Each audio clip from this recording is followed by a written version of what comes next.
Apa Gong? Arep jengklik kesangkut. Ha kok dadak kesangkut. Kurang trampil ha prei 5 dina. Ayo. Keprigel aku suda iki. Waduh. Arep ngopo kowe maju? Arep mangsuli sinuwun Darawati. Bagong iki perkaraku. Iki ya perkaraku kowe bapak kowe. Kowe wong tuaku Pak. Rumangsane nyepelekke karo Semar. Semar ki bangun kayangan ora men pisan iki. Semar ki bangun kayangan wis bola-bali. Biyen jaman Semar isih ngrekoso. Ha ta Pak? Panen dele. Bali panen dele tukokke cagak siji, nggo panggo bangun masjid kono, masjid kene, masjid kene. Sapa sing ora kepul tangan Budiro Semar? Ha ta Mir? Mbok Pak ngono, Mir wae. Ya. Aku mung arep bangun kayangane kok ana pepalange, rumangsaku kok dumeh dikongkon Bathara Guru kok arepe terus menangan dhewe. Bagong kowe arep ngopo? Lho, arep nesu. Nesu karo sapa? Lho, karo kowe. Kowe gelem ora tak nesoni? Aku ora ana perkara karo kowe ning karo bapakmu. Sinuwun. Amun kaya ngoten sinuwun. Sampeyan kok terus ajeng menggak karepane bapak lembangun kayangan. Bapak niki duwe niat apik lho. Wong duwe niat apik kok dibebeda, wong duwe niat apik kok diganggu. Arepe pripun kula nyuwun pirsa nyuwun pangapunten. Apa ya? Ora kaya omong ora jelas kok. Kok kula nyuwun pirsa karo sampean. Karepmu piye? Sir sampean pripun? Bapakmu kudu leren nggone bangun kayangan. Ora iso, wiwite urung kok leren.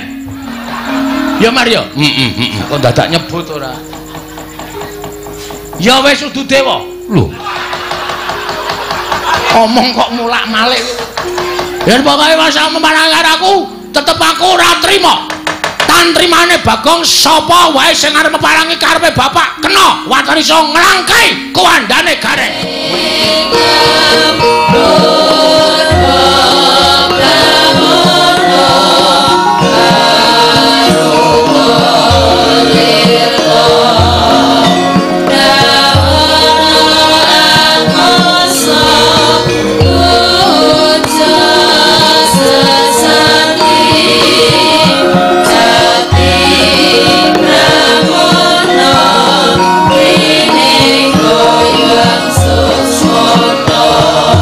Now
Koden prayitna semuriris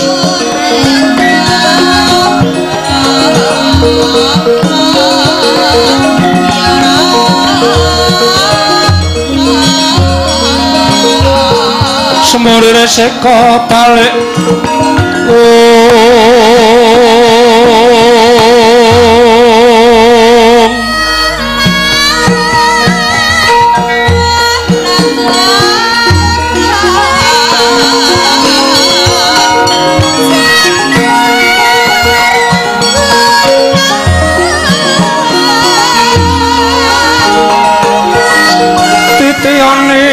Kandayane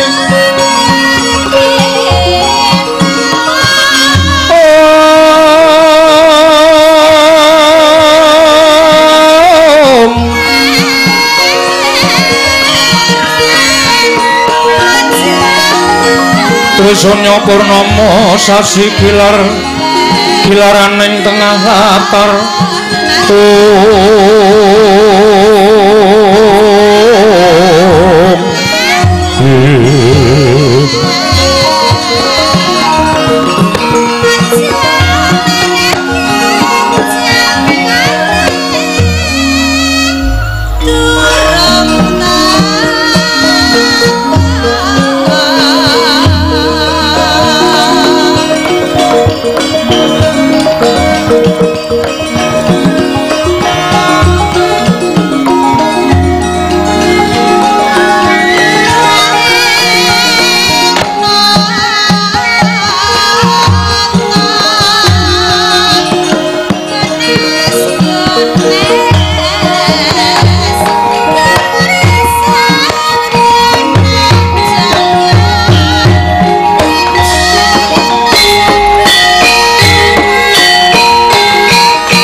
Awikna Mas Tumur nomor sidhem Awikna Mas Duslat mringwang jagat karana sirantandha kawisesaning bisana sono sinawung lamluh wis temas stantun lampahing Buddha jinandur tutur katela tula-tulat mrilat ing paradya minursita upama praniskara karana gya tumiyung jaman purwa pinarti tameng lalata mangka tekap pasar ning Gupita tan menengging pralambang matumpa-tumpa marma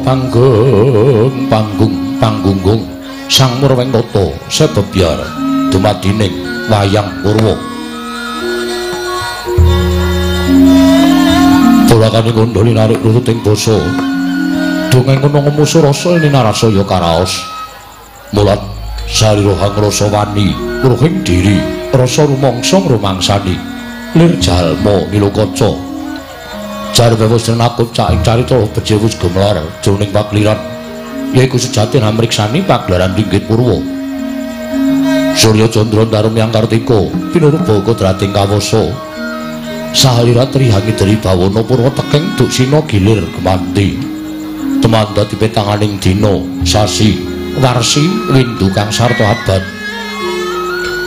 tetukulan kang kartu mangkar kaya sirambun kaya jawabating kerembya dadya padhanging kutu-kutu walang atoga bulan wana miyang purun toya dadya branaan tanpa wicalan padhang terawangan nari sang Hyang Rawi ing ngarsa merbawani jagat mungguing jagat witan dumungup-mungup mungguing hangrane bukir abang merengangah lamun kaeksi yayahan dilato bumi saya dangu sumuno sang Hyang Arka katon sumeblak lan kiring abang esmu jenar kaperbawan nari sang Hyang Basanta Tanembu katon ijo royo-royo hamangku gunung ingkang biru maya-maya pucuking gunung ki nemelan gendanu kasireng prabancana lenggat lenggut nganti kaya gunung Makutha Mega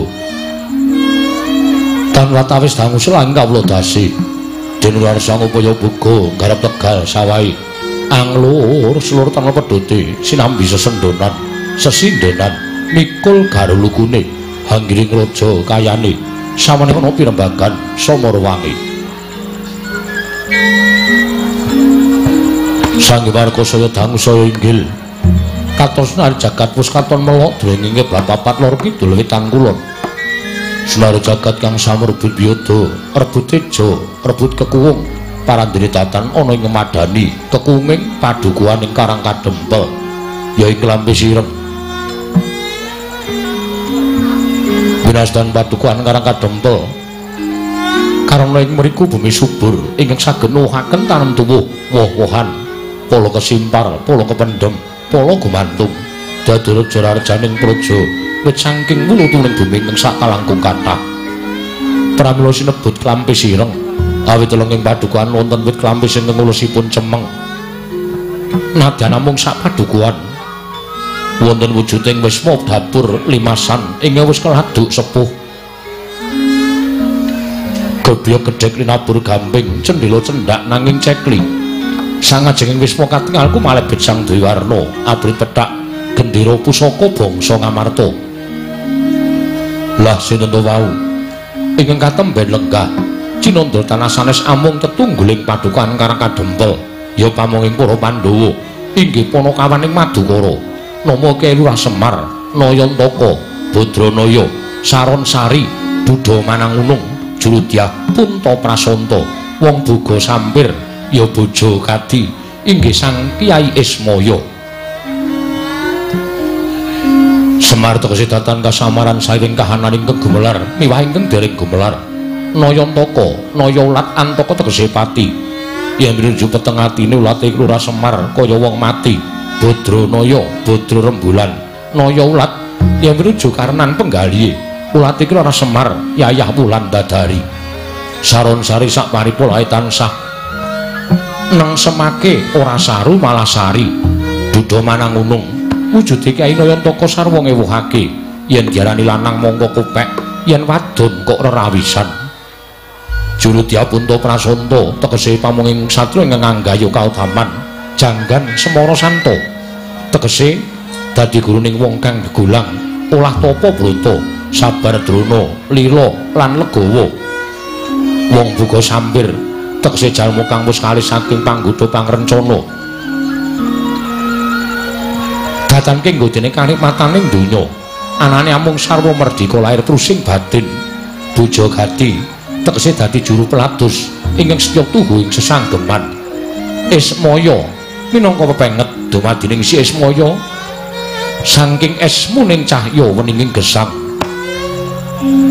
Ki Lurah Semar ninggalken dharmaning pamong awit dasar wibawa sentosa lan wicaksana. Wibawa lirsa barang tumindak adhedhasar jujur lan mikolahake sahalira trikeng denajab amung mulyaning bangsa luhuring praja. Santosa lire tansah teguh ing penggalih datan mangro tinggal adhedhasar kandeling kapitayan mring panguwasaning Gusti Ngakarya jagat. Wicaksana lire pana ing paningal limpating kawruh ngegungake pangaksama adhedhasar adilan bebener. Prasaja lire samityas-tyasing patuh sak paripolahe amung mapan sak madya, witing klopo amung sak glugune, datan kinarya karya ora nate anggunggung diri, tansah mulat glagating swasana kang linaras kelawan kiblating cipta, sengseming rasa gregeting karsa lan babaring karya. Risa Jusana Kilana Nayantaka nedheng lenggah madaning pendaping padukuhan. Sinebo sanggaring para kawula sak padukuhan amber blabar yayah samudra datan tepi. Dadukura kapaning kali Lurah Semar dupi mulat rawipun sanggya para putra Pandhawa ingkang sampun kepareng lenggah madaning pendaping padukuhan. Menika ta warnane atmajaning satru ing Jodipati, satru ing Randha Gumbala, Bambang Antasena. Semamune ingkang Raka, satru ing Pringgandani, Raden Gatotkaca. Datan kantun ingkang Raka satru ing Jangkar Putri Raden Hanantarja, ya Sang Naga Bagindo. Ing wingking andhir mlabar sanggaring para kawula sapadukuhan jejel riyel rapet pepet pipit prasasat atau pandengkul datan Wasala labet kathah para sepo. Sanjawining padukuhan jinajaran umbul-umbul iki terhangen danu gendera rontek kacina blesang Ki Lurah Semar nedheng awontenaken pepanggihan mring sangganing para kawula sapadukuhan. Datan kantun pasebaning putra tetiga Ki Lurah Nalagaring Petruk sumamono ki Lurah Bagong. Parandring mangke katingal tidem jinemat ganing padukaning Karang Kadempel. Nadyan gegodhongan tang ngubah samirana datana mampah. Kapal sombong swarane ngabdi pradonga.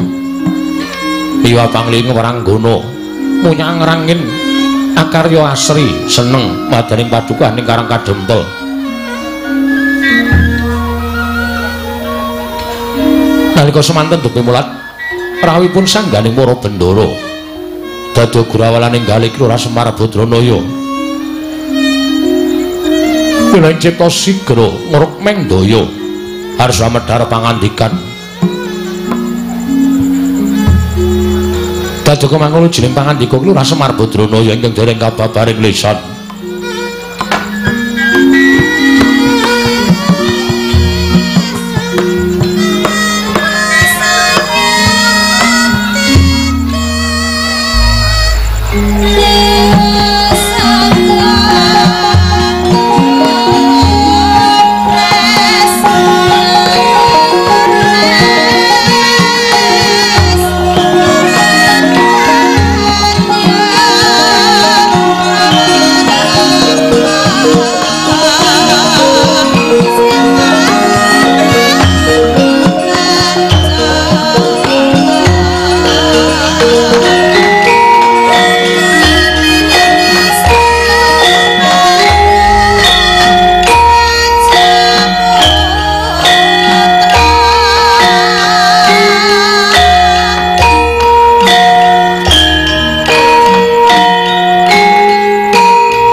Tundha kagating aran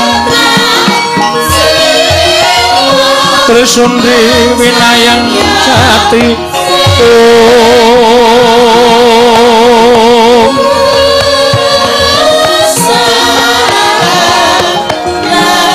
Kapat mongko kalimo candala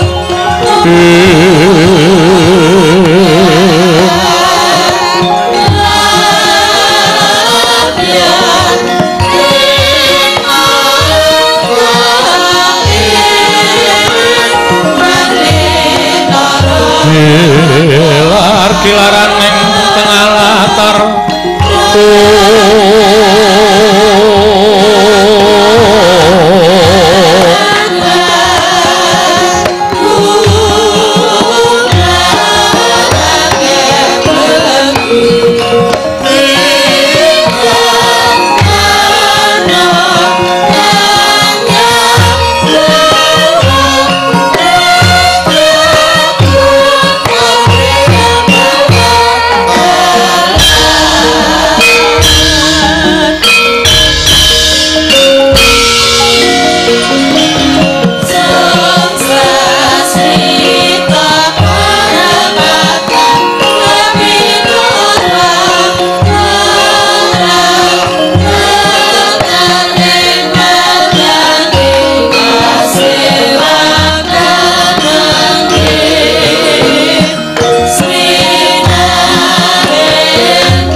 tinon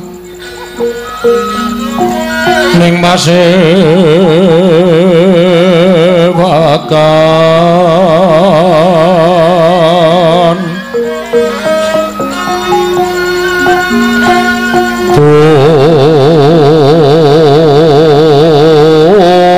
sono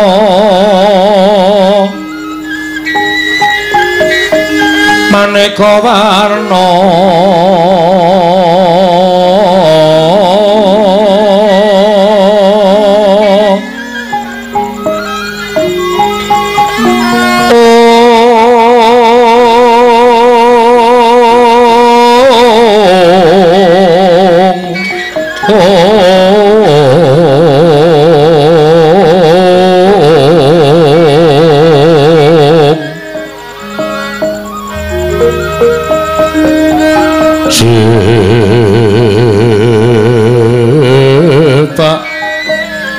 puspiteng udana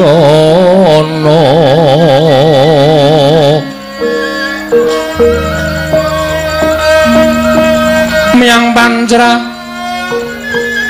sarwa rukma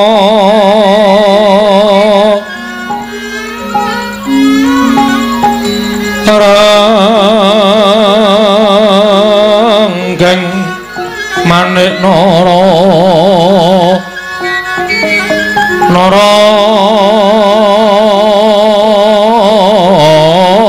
wata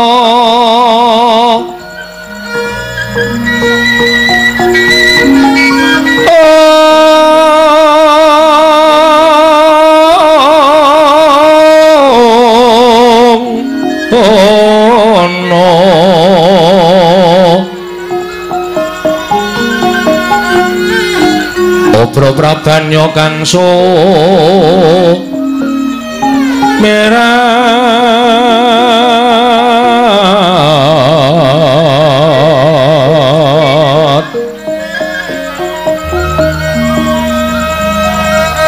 kenyaring teca leliwaran ler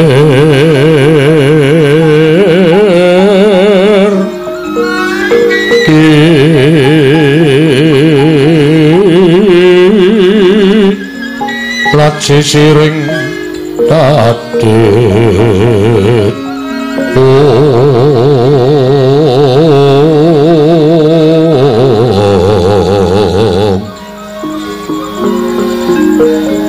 wimbo kekonda mrek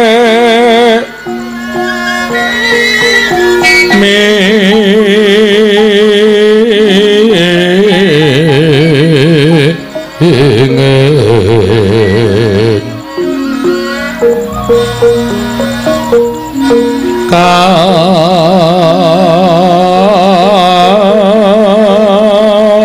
katiuping maruta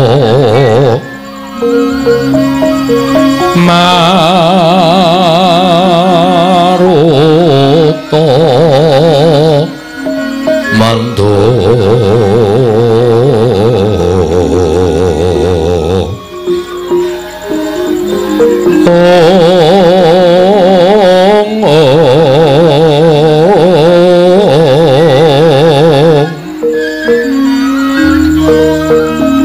saparan mangambar ongas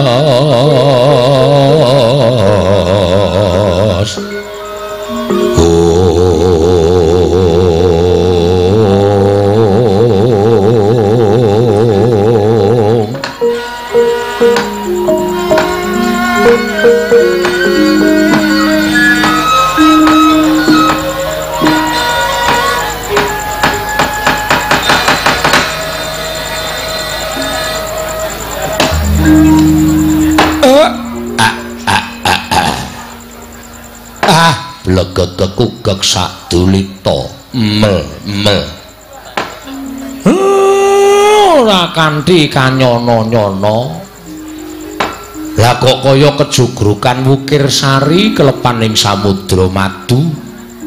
Ing atasipun namung sak pedukuhan kemawon. Derajat kula menika namung batur.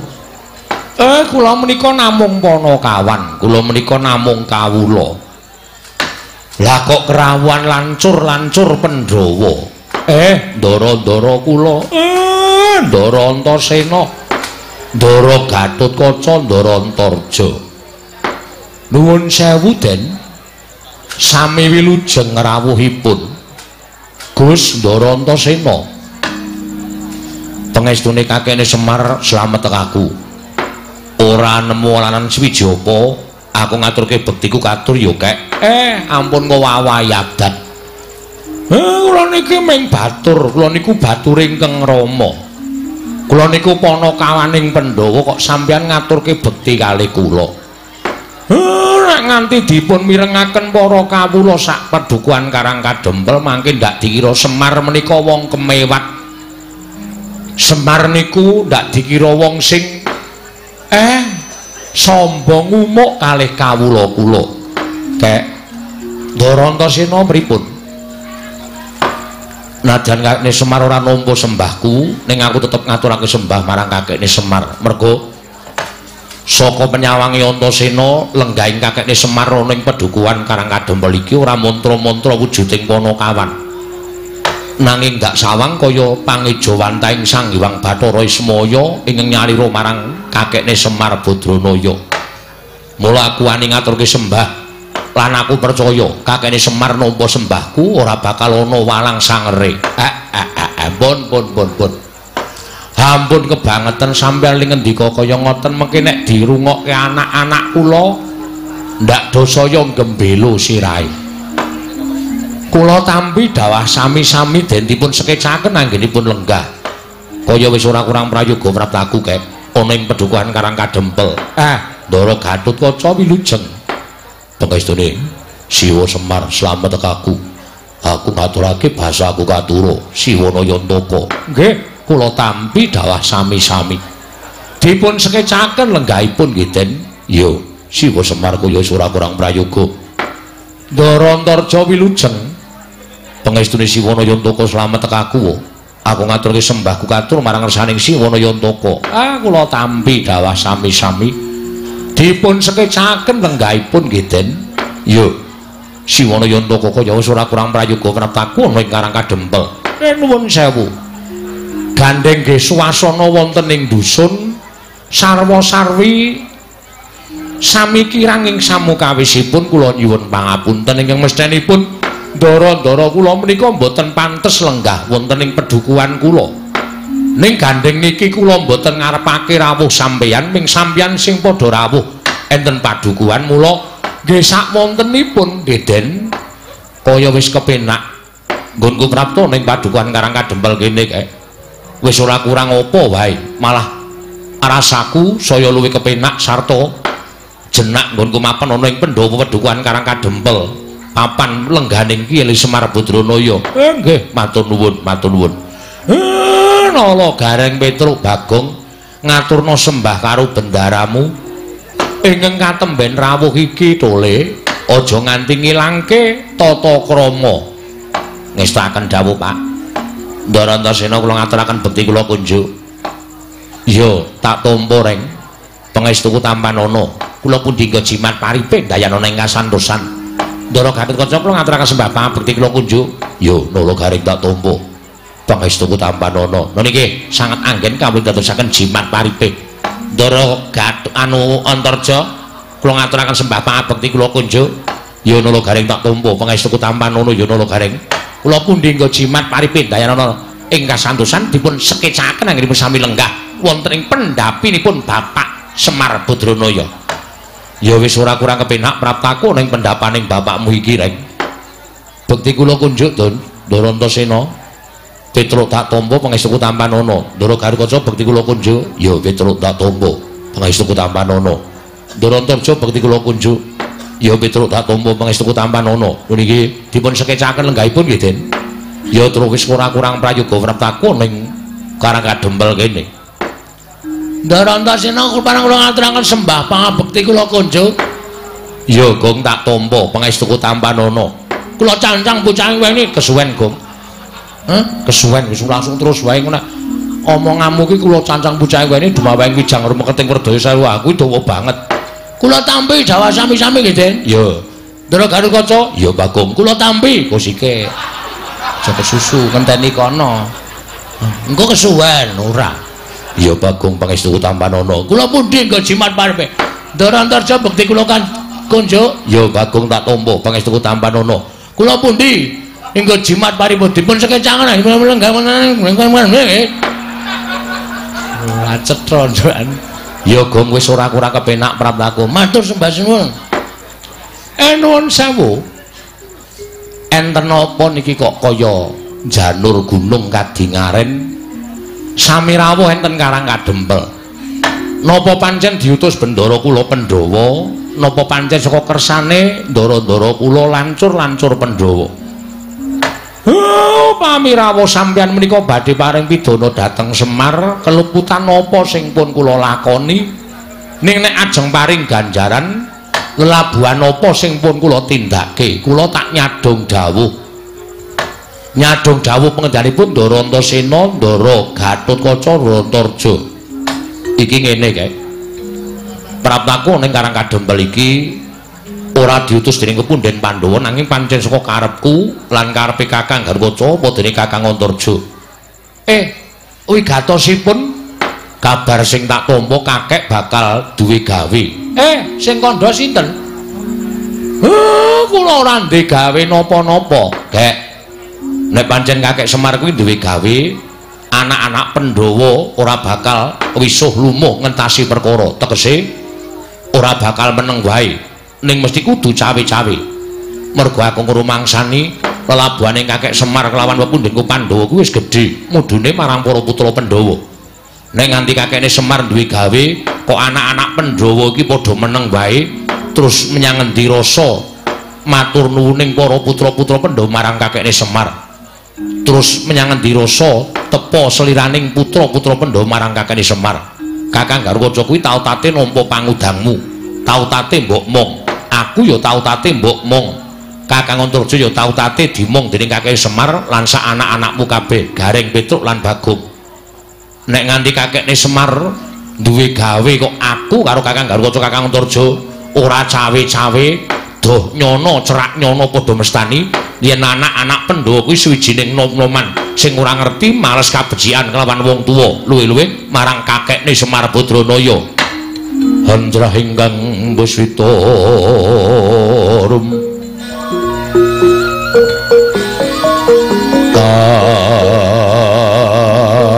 kasilring samirana mrih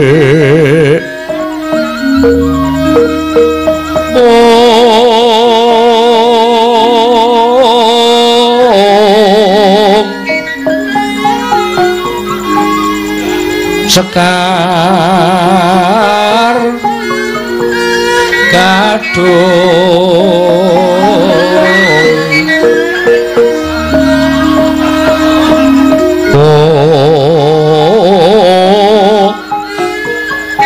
ngas kandanya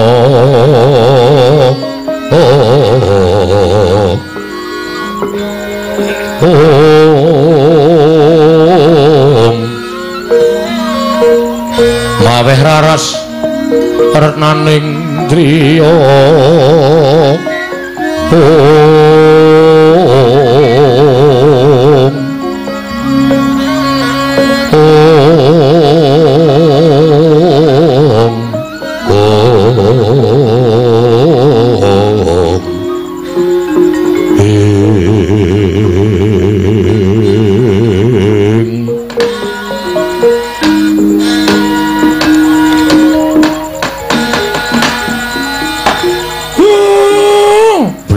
gegek sak dolita. Ati kula kok malah keloro-loro lho, Den. Mboten nyono babar pisan. Kula pamake donya niki wis kebak wong jahat. Donya niki wis kewowoken karo wong sing tumindak dosa. Donya niki wis kebegan wong angkara murka ning jebul Gusti niku masih ngutus dhateng titahipun supaya ambek budi, ambek sing becik kaya putra-putra Pandhawa sampeyan-sampeyan niku. Nek nom-noman Ngamarta niku kabeh pambegane kaya sampeyan, daeba jagat niki le tentrem, daeba jagat niki le ayem. Ngerti karo wong tuwa, ngerti karo Semar. Monggo Semar niku mung nindakake darmaning wajib. Nggih menika momong dhateng para Pandhawa, momong dhateng turasing para Pandhawa, kula ora milik diwales kabecikan kula mboten. Kula ora kepengin dititeni kebecikan kula ora. Merga tumrap kula nadyan kula males utawa tumindak sing apik, nek ming dititeni karo sak pepadaning titah mawon mboten enten apa-apane. Ning kula tumindak apik niku supaya dititeni karo sing gawe urip, supaya sesuk ngenteng-ngentengi kalih laku kula benjang. Ning nyatane jebule enten titah sing niteni karo kabecikane Semar. Kula kelara-lara.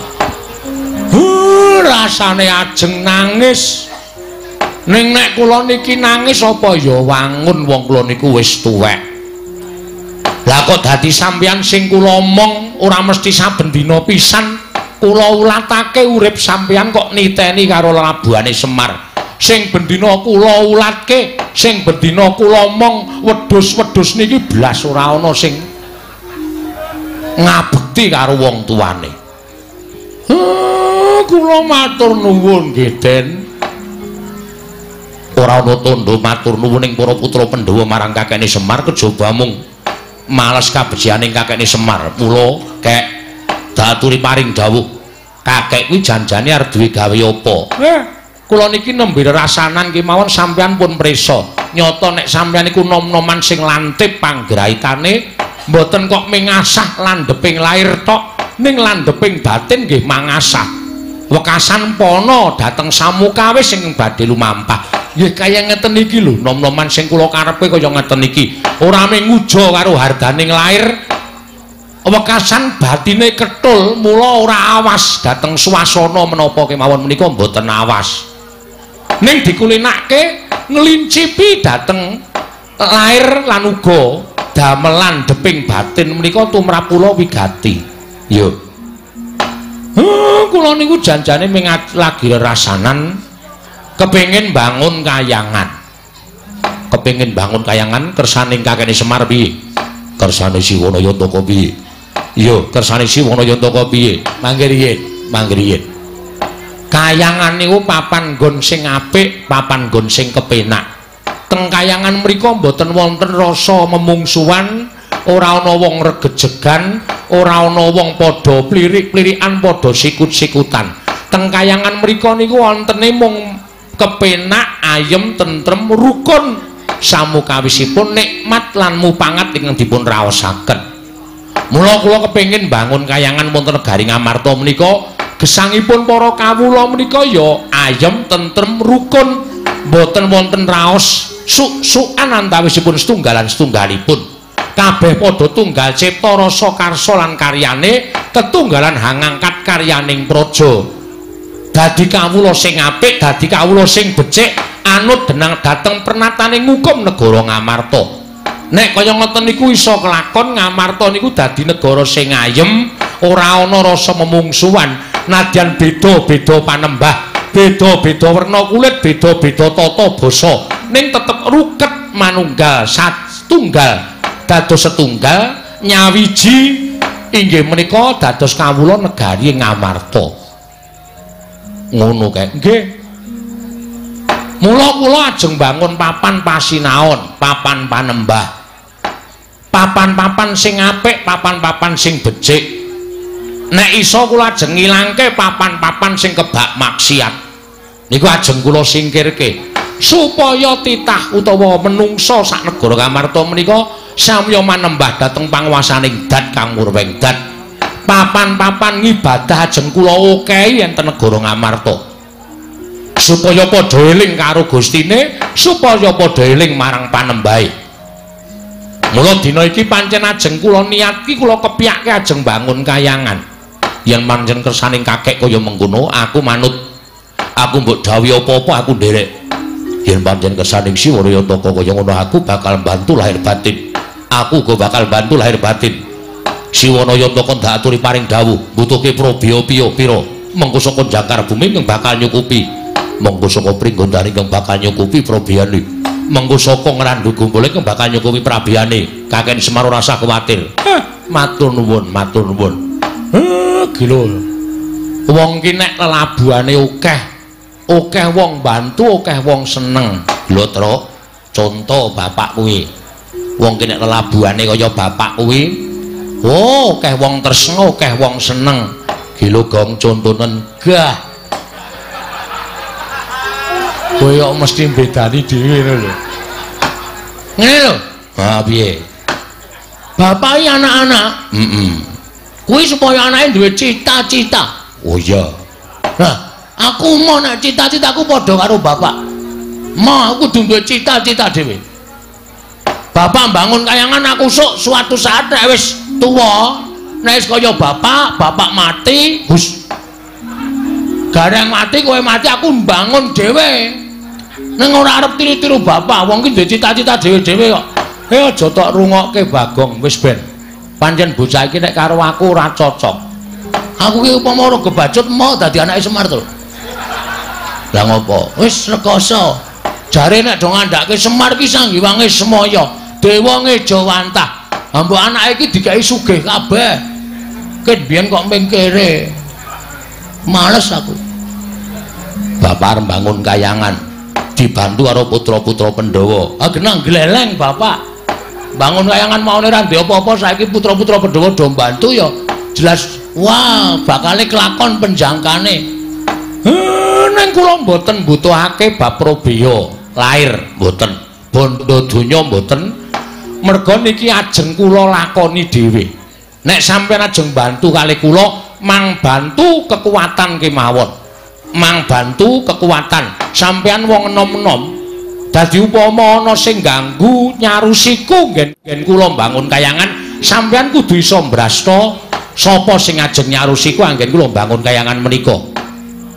Ya wis ngono aku manut karo kakene Semar. Yo aku manut karo Siwa Rayataka. Aku yo manut karo Siwa Semar. Aku bakal bantu lahir lan batin. Monggo gen sing jeneng wong niku nek duwe gegayuhan niku mesti cobane bakale cemepak. Tegese cobane bakale teka, ngoten. Mula lelakon niki ajeng kula lakoni dhewe. Nek sampeyan pancen ajeng mbantu karo Semar, kula ngaturke panuwun ingkang tanpa pepindhan. Nek mengko ana coba sing butuhake tenaga, sing butuhake kekuatan, kula pasrahke karo sampeyan. Nek cobane niku perkara batin, Semar sing bakal ngrampungi, ampun kuwatos Ndara. Sigra-sigra yen premana kanca, sigra ngraki nawang sesongko.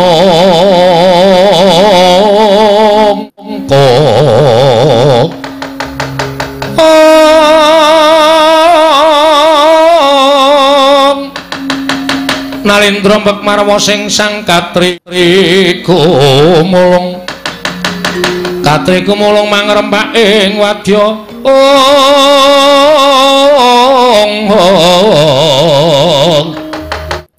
Kurda kura reka giri-giri nanggono magawe gelari wang-wang.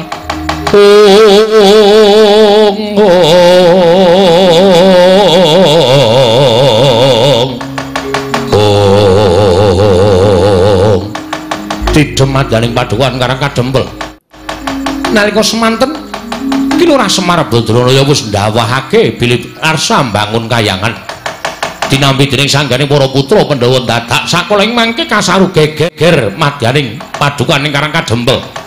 Samyalok yen to ana Nalindra ingkang rawuh wonten padukan karang kadempel datan tanolian kejawi amung nata ing Ndarawati Sang Prabu Sri Bathara Kresna anganti ngrayi Rayi Panengah Pandhawa Raden Janaka ing wantun minggah pendhapi akarya cingak Lurah Semar Badranaya. Mangulun baing para kawuli kanca piyak nata Ndrawati kepareng rawuh kanca piyak wene dalan.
Sinongwati jagat kinari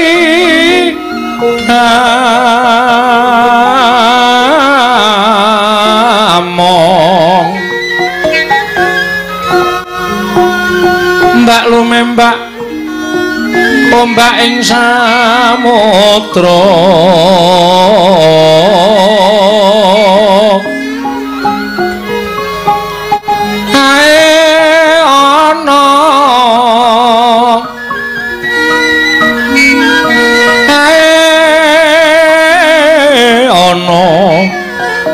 bale lumut amreganggeng awita denceng-dencengen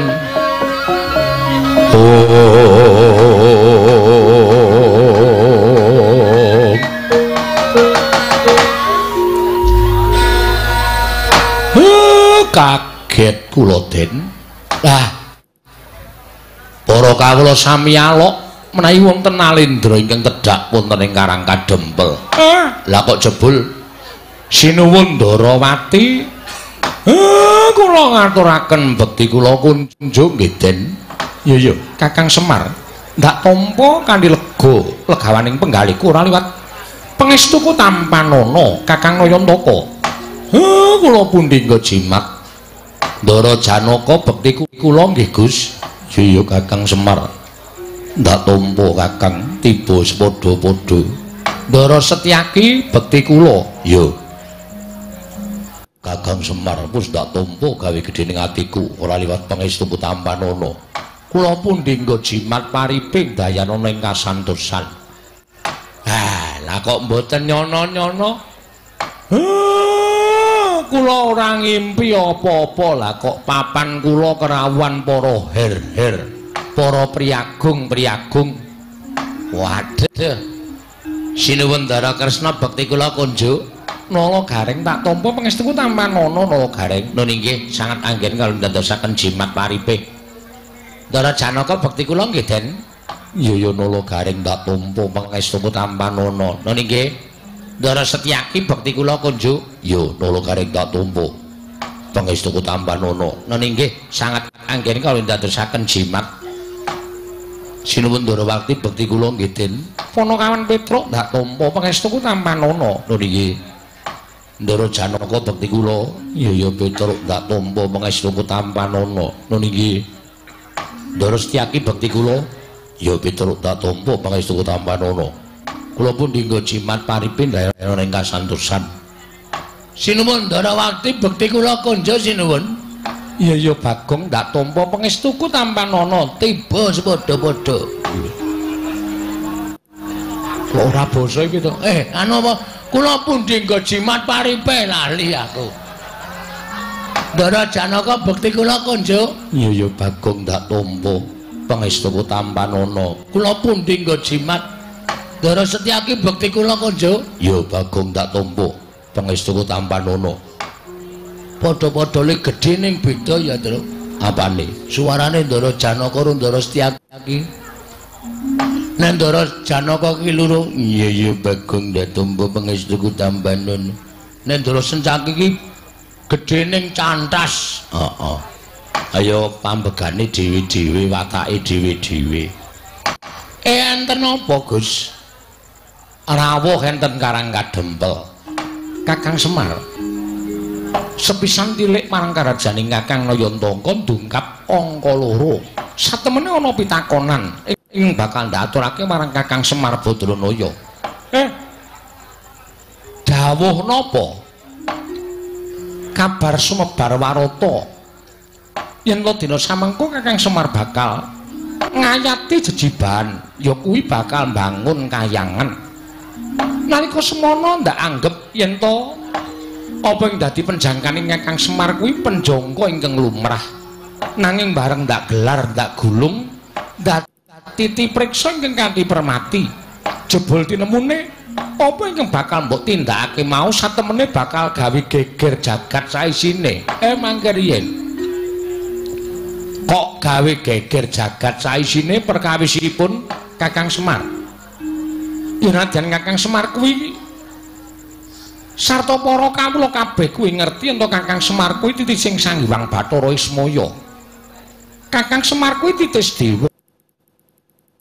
Nanging rak ya aja kaya ngono ingkang mbok tindakake. Tumuli Kakang Semar bakal nindakake mbangun kayangan ingkang ateges. Kakang Semar bakal ngembari marang panguwasaning para dewa sarana bakal mbangun kayangan ana ing Karang Kadempel. Mula ora jenemukal yen to dadi runtiking penggaling Sang Hyang Pikulun Manikmaya. Ing nalika semana Hunyang Madyapada prapta ning negara Indrawati dawuh kelawan nata ing Indrawati supaya ngelekake sarta ngemotake marang Kakang Semar Badranaya. Aja nganti kebancut nggonmu bakal mbangun kayangan. Merga Sang Hyang Bathara Guru ya Hyang Pikulun Manikmaya dadi kuwatir ing penggalih. Merga rumangsa yen to Kayiwangan Suralaya bakal dikembari dening panguwasaning Kakang Semar Badranaya. Wah, lah kleru. Manikmaya kok mboten melu mriki niku pripun? Guru kok mboten melu mriki? Muride rung teka kok. Kowe menengo tak tutuk gundulmu modar kowe. Guru ki maksude Bathara Guru. Wah, tak kira nek guru SD. Guru kok mboten tekan mriki pripun? Lah nek pancen guru niku rumangsane kaya arep dikembari karo panguwasane merga Semar arep mbangun kayangan. Kudune nanjehke dhewe teng mriki. Ora kok utusan Sinuwun Ndarawati, mengke ndak seling surup. kleru. Nek kula matur karo sampeyan akeh-akeh sing kula aturke, mengko sampeyan ngaturke kalawan Hyang Pikulun Bathara Guru mboten padha kali sing kula omongke, mengke ana sebutan dandang dikandhake kuntul-kuntul dikandhake dandang. Witing perkara janjane kabeh ing dumadi wonten jagat niku merga perkara seling surup kaya ngeten iki. Mula nek kepengin Bathara Guru niku ngerti sejatine apa to karepe Semar niku mangaturi tindak mriki guru ken tekan riki. Kula kandhanane, kula jerenge goboke Manikmaya. Supaya ngerti karepe Semar, ora kok utusan karo Nata Ndarawati. Niku jegese guru niku mboten wani adu arep karo Semar, merga kula sing duwe penjangka bangun kayangan. Hadan. Terus utusan kali Sinuwun Ndarawati. Terus karepe pripun? Karepe guru pripun? Aku napa pengendikane Hyang Pikulun Bathara Guru? Dina samengko Kyai Semar utawa Kakang Semar Badranaya kinen murungake nggone bangun kayangan. Nek kula ken murungke kula ora iso. Kula ora gelem murungke bangun kayangan. Merga guru ora ngerti apa to wigatine nggen kula bangun kayangan. Coba aku tak ngerti wigatine apa. Wigatine ora kok perkara kula niku pengen bangun kayangan papan sing magrong-magrong kaya kayangan Suralaya sing dumadi saka Jamrud Hergeni Mas Mutiara niku mboten. Kayangan niku papan sing becik, kayangan niku papan sing apik. Wonten kayangan mriku mboten wonten rasa memungsuhan, ora ana rasa regejegan. Anane mung ayem tentrem, macinamatan daya dinayan. Uripe yen abot padha dipikul, yen enteng padha dicangking. Niku wong urip enten kayangan mriku. Mula kula kepengin bangun kayangan. Ngamarta niku embane kaya kayangan. Uripe para kawula embane kaya urip enten kayangan. Mboten kok kula kepengin bangun kayangan wujud papan sing magrong-magrong. Sampeyan niku pripun to, Den? Titis Wisnu kok mboten tanggap sasmita niku pripun? Kudune sampeyan iso matur karo Hyang Pikulun Bathara Guru kalih Manikmaya napa sing dadi karep kula. Ora kok sampeyan ming mambangun miturut dawuhing guru, dume Bathara Guru niku sesembaning para titah sampeyan kon ngalor kon ngidul dibalang ngetan dibalangke ngulon ya ngulon. Kula nuwun sewu, sampeyan niku ratu apa watu?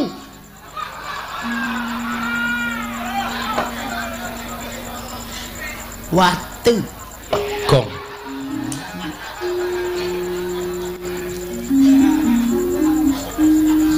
Coba kula tak takon. Sampeyan niku ratu napa watu? Nek sampeyan niku ratu, mestine nek dikongkon ngalor, dijlentreke riyen karepe pripun? Terus kudune kepripun? Niku sampeyan miterang karo Bathara Guru. Ora mung manut grubyuk ngalor ngidul-ngidul. Kula ngerti karepe Bathara Guru niku kula ngerti. Dheweke ora wani tekan kene merga Sor Prabawa karo Semar. Duh. Nglelengi Sor Prabawa, Sor Kretek. Gong kuwi nek nyaut kok mesti elek to.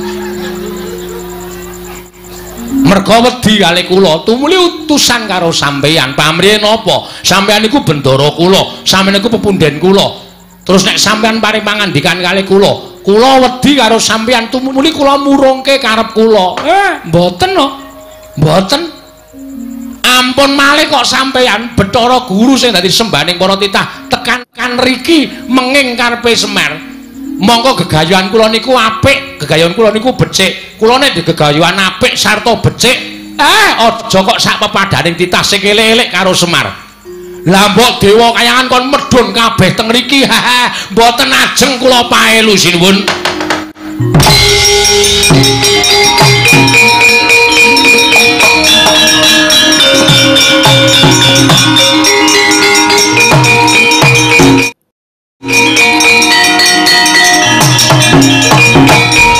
Jagat pasanemu Bathara wayah pura jagat.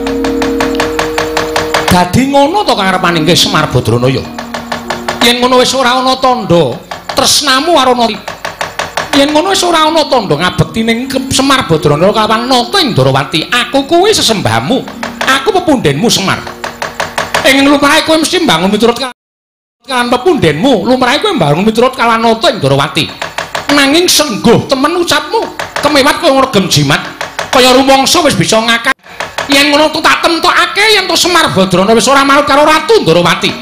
Yen ngono yen Kakang Semar ora gelem murungake nggone bangun kayangan, apa aku yang bakal murungake Kakang Semar nggone bakal bangun kayangan. Najan kudu kepiye carane rawe-rawe rantas malam-malam bakal tak putung Kakang Semar Badrana ya.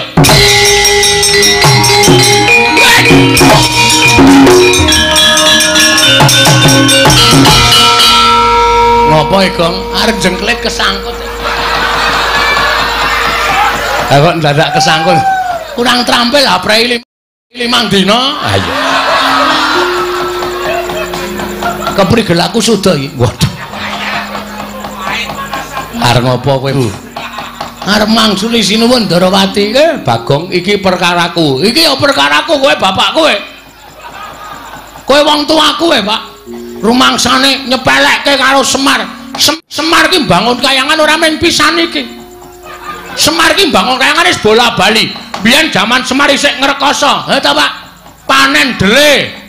Bali panen dele tukokke cagak siji, nggo panggo bangun masjid kono, masjid kene, masjid kene.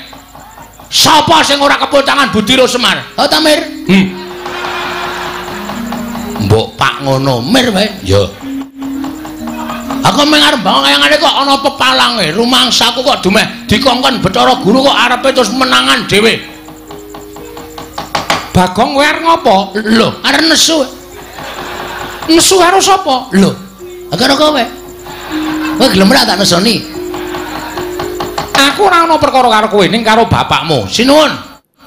Amun kaya ngoten sinuwun. Sampeyan kok terus ajeng menggak karepane bapak lembangun kayangan. Bapak niki duwe niat apik lho. Wong duwe niat apik kok dibebeda. Wong duwe niat apik kok diganggu. Arepe pripun kula nyuwun pirsa nyuwun pangapunten. Apa ya? Ora kaya omonge ra jelas kok.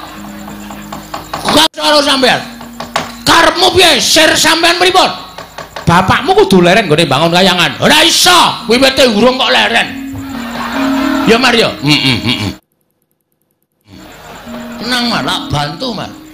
Wong aku iki karo bapak sayang, bahwa aku tresno karo bapak. Nganti aku dadi letkol kaya ngene iki nek ora saka bapak ora bakal iso kelakon. Letkol apa?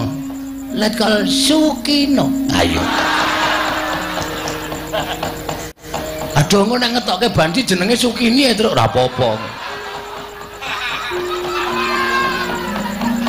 Rumangsane padake ora. Sapa sing ngagro-agro bapak? Aku sing ora trima. Aku sing ora trima pokoke. Nek sinuwun Darawati ajeng kepareng bebeda karepe bapak nek kudune lho. Kudune sampeyan niku kudune niku bijaksana. Kudune sampeyan niku ngenggoni rasa rumangsa. Sampeyan karo bapak niku momong para Pandhawa. Nek Semar duwe gegayuhan, kudune nata Darawati niku nyengkuyung, ora kok malah bebeda. Tor niki ra dienggo kabecikane negara Ngamarta. Ora dienggo kabecikane bapak dhewe. Niki ora gegayuhane pribadine bapak. Ning bapak golekke anu dibantu reng golek anu. Kata-kata yo ora apal. Kabagyaning wong liya, kabagyaning wong liya. Sing bapak dhewe wani ajar-ajar ya, Pak. Demi masyarakat karang kadempel. Lan negara Ngamarta. Lah kok sampeyan sing rumangsa dadi pujangganing para Pandhawa kok malah menggak karepe bapak ming perkara sampeyan manut karo Bathara Guru. Aku ngerti silsilahe. Kresna iki sapa? Kresna iki sing Sang Hyang Bathara Wisnu. Wisnu iki sapa? Wisnu anake Bathara Guru. Mula anak kudu manut karo bapak. Ning aku salah. Ora sak teruse wong tuwa ki bener. Ngono? Hei. Ja omong kok meneng wae ta iki? nek bapakne ngakon bab sing ora apik, anak ki ngelekke, ngono lho. Dielekke, Pak, ngene iki ora apik. Ngene iki apike ngene, ngono. Ora kok ming sendika, Pak. Anak bangun miturut dawuh bapakne, lek aku ngelek colongke telo, mangkat. Aku salah. Kok ngono kok Semar bangun kayangan kok dumedikon karo bapakne Bathara Guru kok. Wisnu, Semar dipenggak aja bangun kayangan, mergo ngembari marang kayangan Suralaya. Bapak ki ora arep gawe papan sing magrong ki ora. Ning bangun moral jiwa pri kemanusiaaning para masyarakat Ngamarta. Pri kemanusiaan iki apa, Gong? Hah? Pri kemanusiaan iki apa? Ya ming manungsa ketemu peri. Ora iso omong, ora iso ngandhake kok. Moral PMP. Waduh. PMP iki pendidikan moral Pancasila. Kuwi wis ra ana ning atine masyarakat, mula arep ditukulke meneh karo bapak. Aku kowe kok nyarusiku. Nek kowe arep meparangi karepe bapak, ora masalah. Ratu Ndarawati, ora masalah. Lho. Kowe malah ora basa karo aku. Tak basanono wong sampean pakartine elek kok. Aku wegah basane wong elek. Lho yen ngono kowe wani karo Kresna. Lho. Aja kok sampean. Dewa mudhun wae aku ora wedi. Gong, nek omongan cangkeme sing apik. Engko nek ana dewa medhun tenan. Mbok sing apik lambene truk. Aku wani tenan ora? Ora Aku dadak nyebut ora. Ya wis udu dewa. Lho. Omong kok mulak-malik. Yen pokoke masa memparangi aku, tetep aku ora trima. Tantrimane Bagong sapa wae sing arep meparangi karepe bapak kena watone iso nglangkai kuandane gareng. Weh. Aku ngapa? Rasanange ora. Aku arep mati Tru. Ora wong Bagong iki ngapusi kok ora. Langkano kuandane Bagong legane atiku.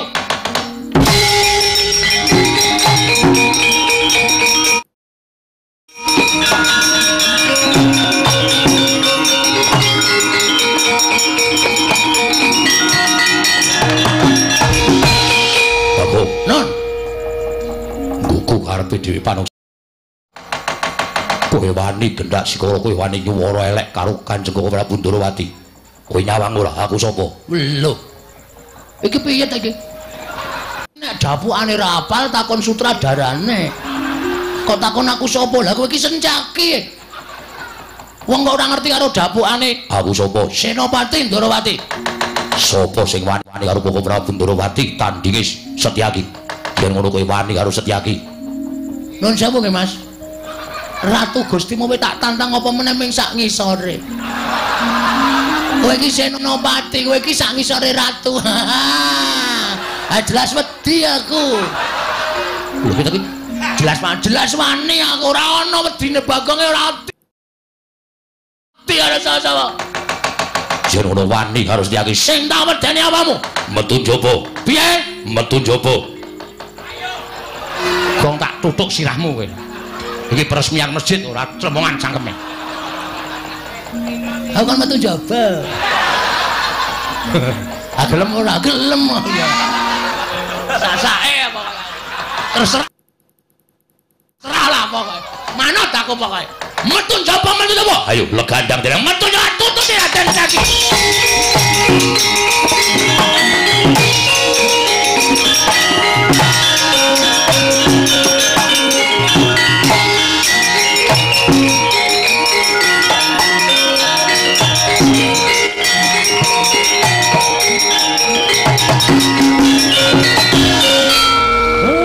Bagong ora pisan ora pindho gawe perkara. Aku gah nek kon ngewangi perang musuh Ndara Setyaki. Aku gah Gong nek kon ngewangi perang musuh Ndara Setyaki gawe wong ampuh. Ora usah do melu-melu. tak lakonane dhewe. Kowe kalah. Sing ngomong sapa Pak? Giri Lusi jalma tan kena kinira. Cacing kae kala mangsa iso tekan pucuk gunung mula aja sok ngembe karo wong, aja sok ngilani karo wong. Aja tok sawang blegere ming wujud Bagong kaya ngene. Sawangan, Pak. Aku ning alun-alun. Alun-alun ngendi areng kadempel kok alun-alun? Lapangan bal-balan. Aku gelut karo Sencaki kalah trima suduk salira. Nek pancen wani kowe nututana Sencaki. Sik. Lho. Kok kowe sik piye? Awak dhewe jane ndek jagon. Lho. Sapa jagone? Ki do ngopo ya ning mburi iki? Ngandel ora. Iki mbakoku. Malah go udut-udutan.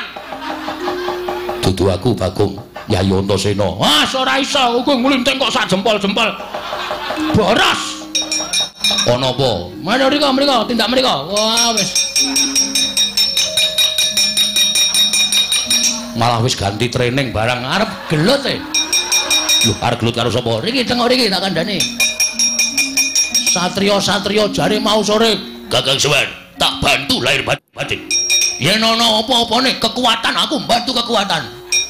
Ngomong apa kowe? Bareng kene geger kok malah do udut-udutan. Mbako larang e.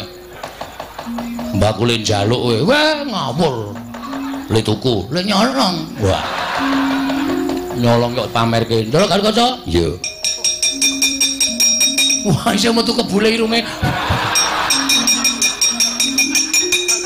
Sajake enak tenan udute.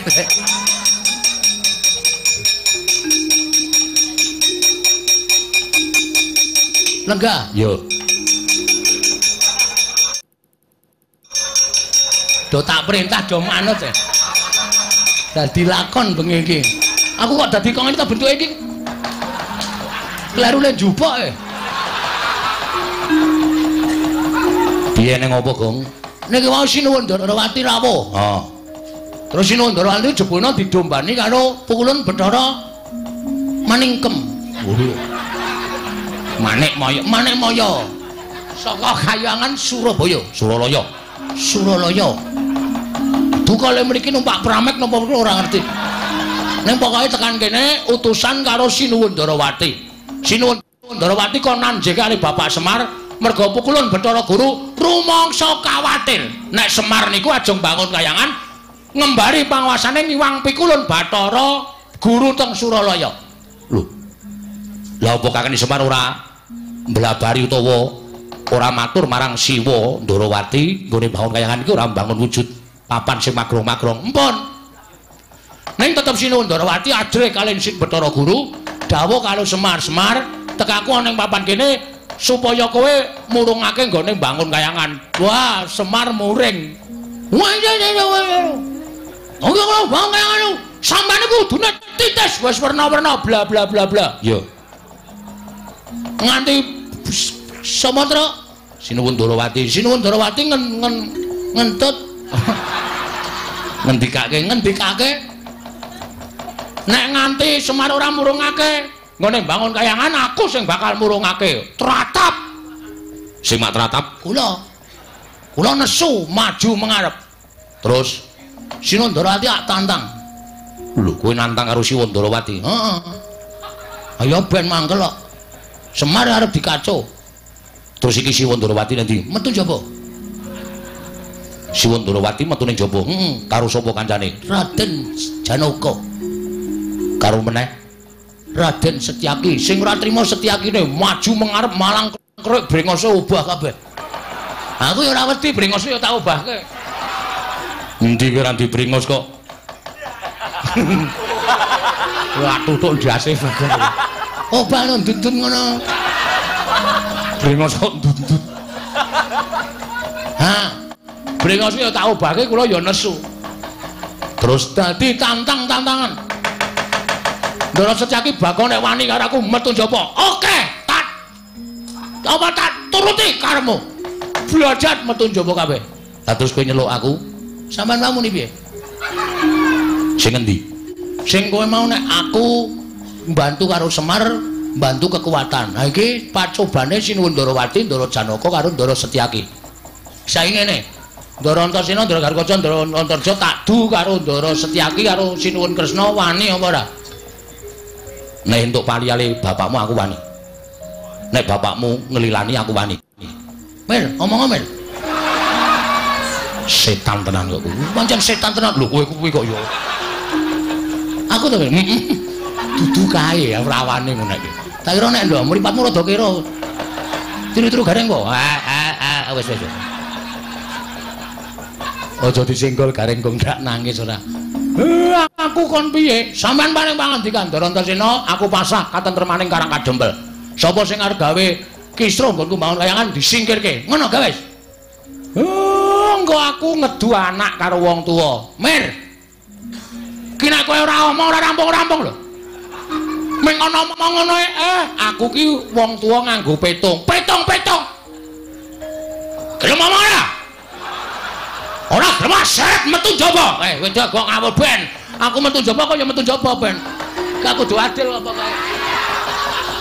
Masa aku metu jaba aku metu jeragal. Ndara Antasena. Nah, terus yuk. Ayo. Ndara Antasena. Kula pasrah katentremaning Karang Kadempel. Sinuwun Ndarawati mangundurke. Pun omong sing ngomong cangkemmu. Wong cangkemmu ngombone ra jamak-jamak ketara ya.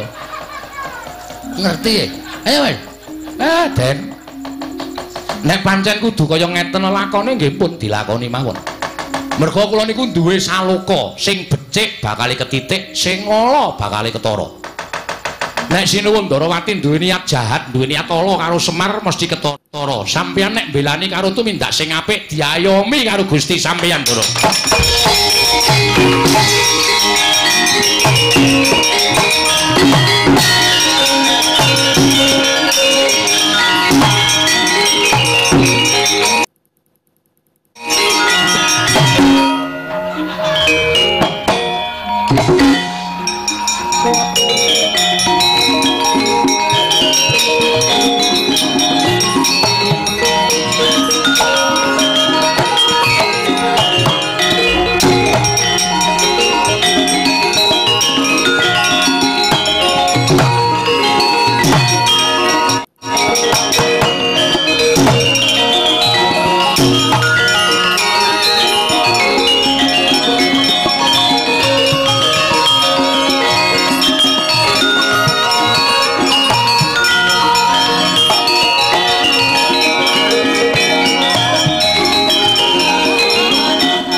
Bocah siji mesti gawe perkara.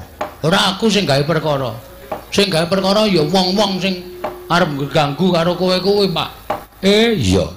Ya wis nek pancen Sinuwun Ndarawati karepe ala karo aku, mongko aku ra mbibiti ala. Wis to, percaya. Sapa sing tandurane apik, tukule ya bakal becik. Sapa sing tandurane ala, mesti engko bakal keweleh. Tenan, Pak. Ning aku njaluk karo kowe. Aku ora duwe, Pak. Kowe sik to. Aku njaluk karo kowe. Kowe aja ming meneng bae. Ning kowe. Iki griseni. Ming ketemplokan kupune keleke kok. Aku njaluk tulung karo kowe. Kowe yo melu tumandang karya. Siapa? Sendika ngestakaken dawuh. Aja meneng wae, nggih. Nek iso perang ning nganggo akal. Maksud lu? Karepku perang ning aja nglarani, nek iso nganggo budidaya, igo pertikel piye carane mungsuhe kalah. Ning kalahe kalah wirang, ora tatu, ora lara. Oke, mengko tak gawene, Pak. Iya. Ayo ngaten sampun cekap. Kula matur sampun Bapak Semar. Menawi lepat Diagung Pangaksami keparang medal Jawi mbibaraken para kawula ing sampeyan gantung sibo. Nah, kowe iki nek gelem basa apik ya apik. Ning nek wis omonganmu sakarmu dhewe iki kaya ora weruh tata krama. Tapi ini anu, Pak. Tapi ini piye? Ini apa niki ungkapan hati masyarakat kecil seperti saya, Pak. Iya. Wis Bagong anggere kaya ngono wis ora iso dilikke tenan. Rumangsaku kok iya. Petro, dalem, Pak. Petro. Wonten dawuh. Kawula dibubarke ditata aja nganti ana ing kasempyok ing aradan. Nggih, ngestokke dawuh. Karawitan Karang Kadempel dikon ngonekke gending nggo ngiringi bapak mlebu ana ing dalem Kasemaran. Dalem Kasemaran iki maksude piye? Ngestakaken dawuh, Pak. Gending kesenengane bapak. Nggih. Ampun sing angel-angel, Pak. Sing gampang-gampang mawon. Merga niki enten sing pocokan, Pak. Iya. Santi Mulya, Santi Mebel. Santi Mulya kok Santi Mebel. Pelok niku, Pak. Gek ayo limbukan bojone Gareng karo bojone Bagong kon nglimbuk cangik. Nglipur sanggane para lenggah. Ngestakaken dawuh, Bapak. Bapak ngestakaken dawuh. Nyun pamit, Pak. Sing ati-ati.